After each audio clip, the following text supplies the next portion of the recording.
soo degitaanka nabi ciise calayhi salaam uu soo degi doono aakhiru zamaanka. nabi ciise calayhi salaam wuxuu ka soo degi doonaa magaalada Dimashq ee ku taala waddankan Syria. masaajid minaaradiisu ay caddahay oo dhinaca bari ee magaalada ku yaala ayuu ka soo degi doonaa. wuxuu soo degi doonaa xilli ay ku beegan tahay salaad subax, isagoo 2 malag garbaha haysta. markuu saa u soo dego oo masaajidka soo galo isagoo dharkiisii dagaalka wata, ayaa dadka masaajidka musalliinta ah wejigooda intuu masaxo oo qof walba wuxuu u sheegayaa darajada uu jannada ka gelayo. markaasay garanayaan inuu yahay nabi ciise calayhi salaam. xilligaas waxaa jooga mahdiga oo imaam u ahaa muslimiinta. markaasuu wuxuu ka dalbayaa inuu salaada tujiyo nabi ciise calayhi salaam. nabi ciise waa uu diidayaa, isagoo ku sharfaya in ummadda nabi maxamed calayhi salaam salaadooda iyagu ay imaam ka noqdaan. marka salaada subax laga baxo ayuu nabi ciise calayhi salaam wuxuu gelayaa inuu raadiyo masiixu dajaal, beenaalihii weynaa, oo uu soo dilo. masiixu dajaal uu og yahay in nabi ciise calayhi salaam uu yahay qofka dili doona. wuu ka cararayaa intuu ka warwareegi karo, wuu ka warwareegayaa ilaa marka dambe ay ku kulmaan meel la yiraahdo Baabilud oo ku taala Falastiin. masiixu dajaal waxaa la yidhi nabi ciise calayhi salaam markii uu arko ayuu intuu shiiqo yaraado cabsi iyo argagax dartiis baa nabi ciise calayhi salaam intuu u yimaado ayuu dilayaa oo ka takhalusayaa.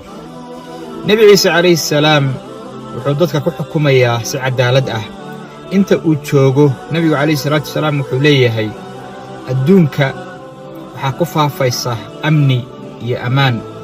waxaa dhacaysa wakhtiga nabi ciise calayhi salaam uu joogo in libaaxu uu la daaqo geela, carruurtu ay ku ciyaaraan masaska iyo abeesooyinka oo aysan waxba ka dhibin.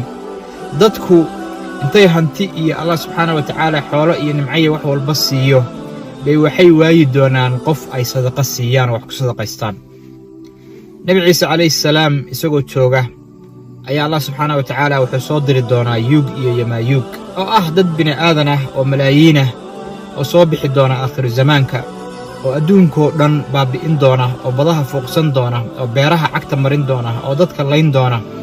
nabi ciise calayhi salaam isagay inta rumaysay buur ayay ka fuulayaan oo kaga cararayaan yuug iyo yamaayuug.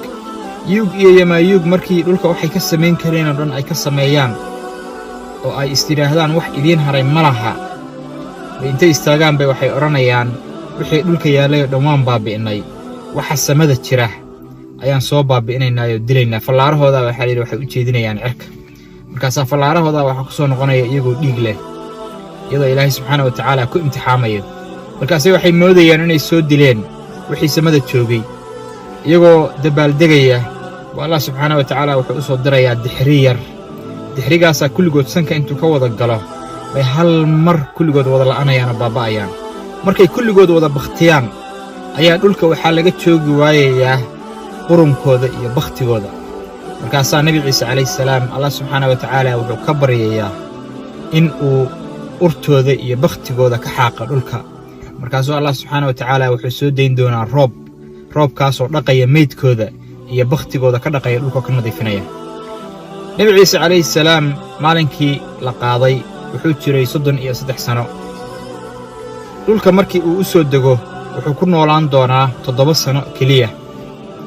7 sano markii uu noolaado oo si cadaalada uu ku dhaqo dadka oo diinta islaamka ee nabi maxamed calayhi salaam uu dadka ku dhaqo, ayuu nabi ciise calayhi salaam u geeriyoon doonaa oo Allah subxaanahu wa tacaala uu oofsan doonaa.